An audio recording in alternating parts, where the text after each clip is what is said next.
Yeah, everyone needed a new meeting room, and I wasn't gonna buy one that was actually like one of these boxes you can buy. I was like, I know what we do. Let's buy a van just like my old Uncle Steve's old van. Then the next was like, okay, we got to make the lens logos. We got to make it say Pit Viper on the lens. Why Pit Viper? Thank you, chat. Love you guys. I owe you all my life. Whoa. I'm going to walk you through it. We have everything connected through a computer, and the vast majority of our product photography is done in here. Inside of these boxes, you get a pair of sunglasses. The logo is made out of tiny little Cinnamon Toast Crunches. The number one thing is that we were never afraid at this company to be ourselves and speak honestly with our true intentions. Hey, what's up? My name's Chuck Mumford, founder of Pit Viper Sunglasses. We're here at Pit Viper headquarters. About 12 years ago, I started hand painting individually different types of Pit Vipers, one at a time, military surplus glasses. Started putting graphics on the lens, calling them Pit Viper. Perfect sunglasses for every day, everything you can do. We're here at the Pit Viper office, ready to give you a tour. But first, I gotta show you my scooter. It's a Works electric. So much power.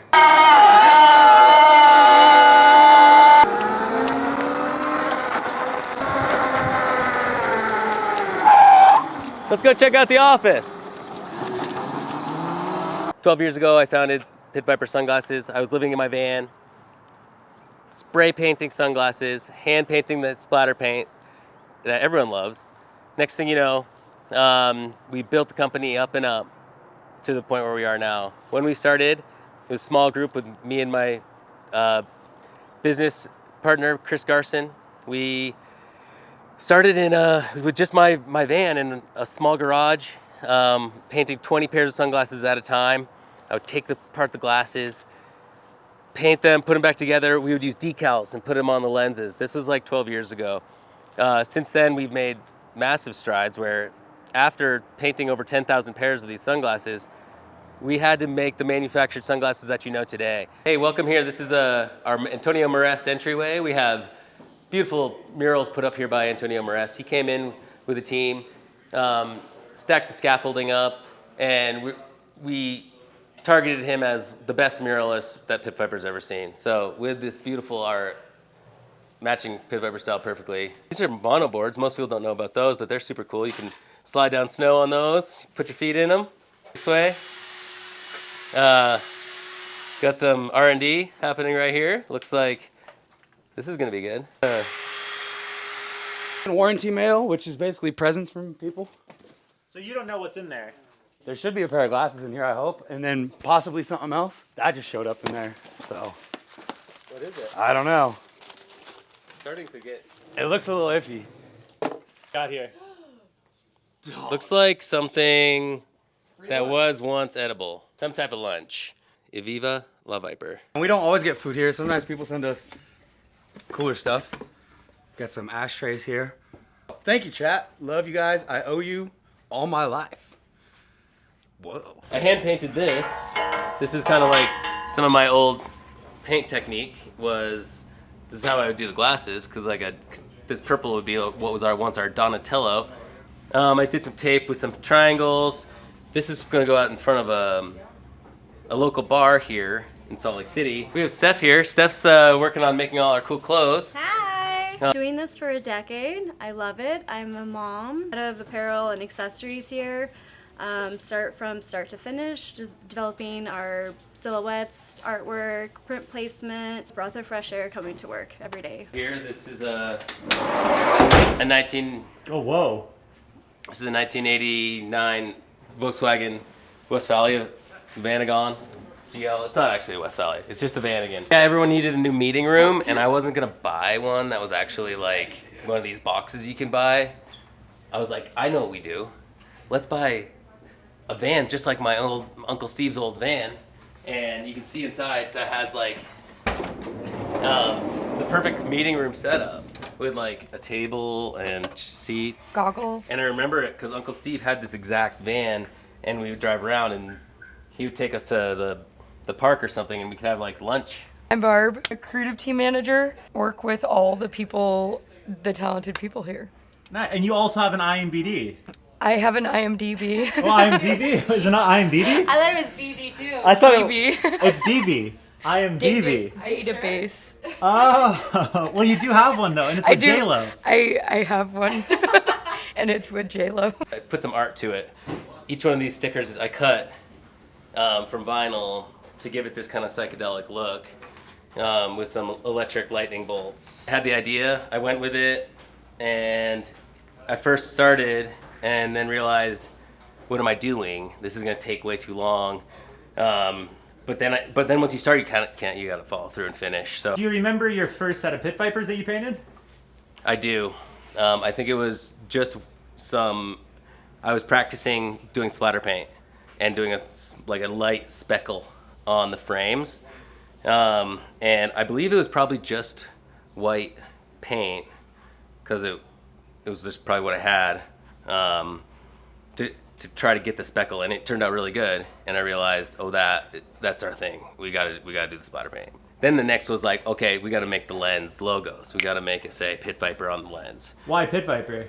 We were skiing, and a bunch of these ski legends, they all thought they were tough, and they are still very tough, and they were like pit bulls because they're short, stocky dudes like me, and they would go off huge jumps, and when they land, they wanted to be strong, and like Henrik Harlow always would like bark it, and he'd say he's a pit bull, and he'd stick those landings like an animal, and it's very impressive. If you ever watched him, he's the best skier ever. So, but I wasn't as good, and so like the pit bull thing, I was like, I'm more smooth, kind of like a pit viper, like a snake. So I'd go in a little more when I hit smaller jumps.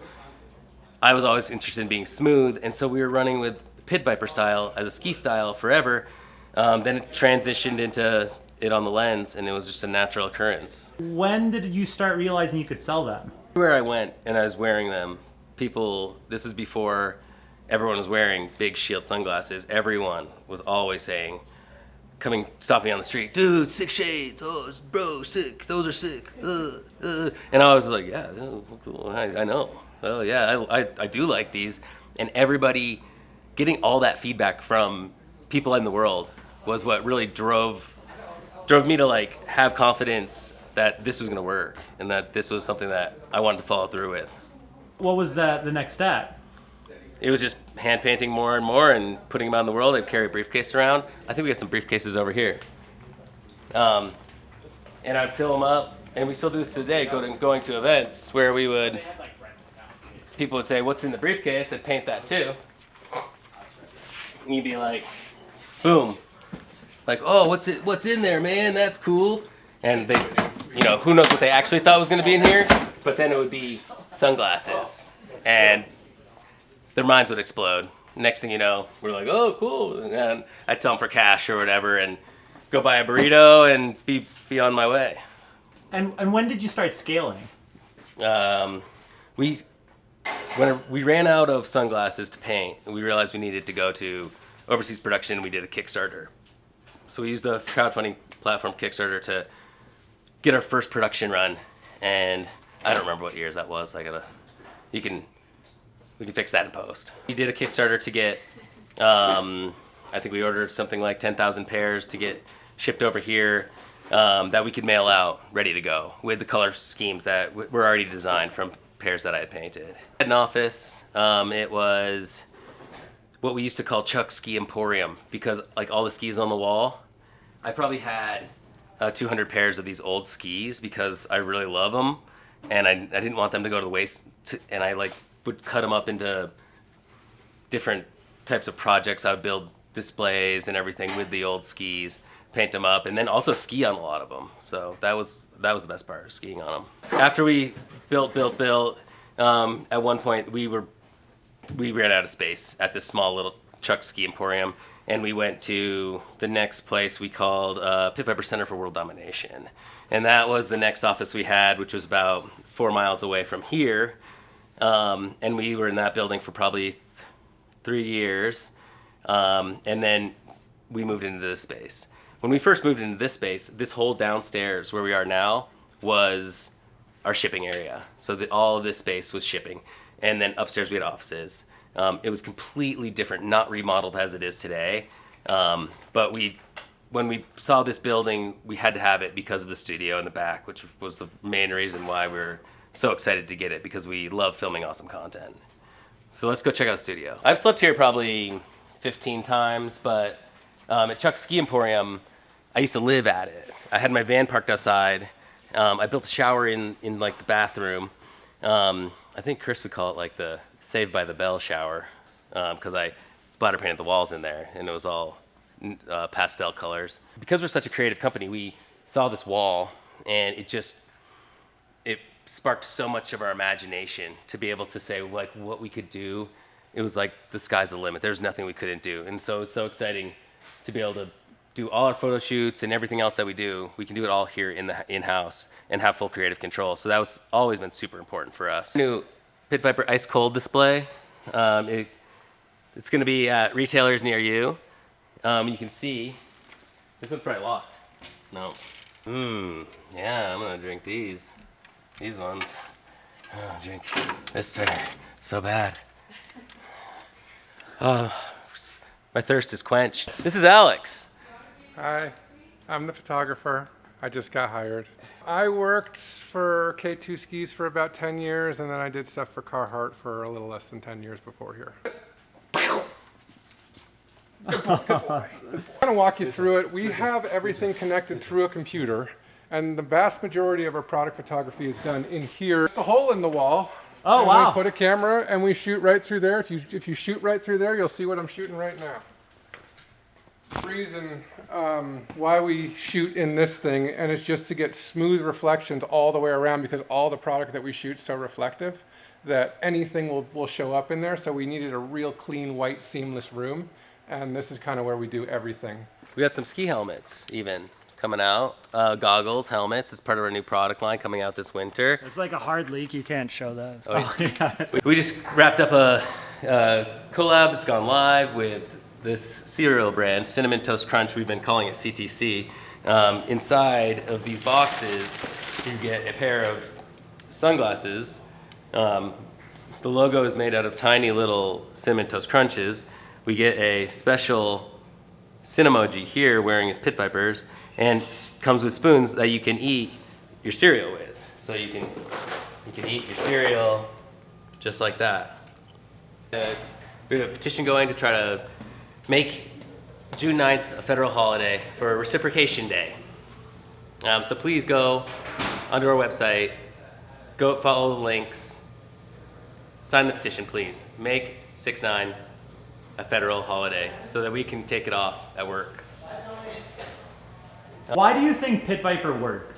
The number one thing is that we were never afraid at this company to be ourselves and speak honestly with our true intentions. That combined with a fun, loving attitude made our mantra so easy to be able to join on. So the mantra of having fun and being able to go do whatever you want.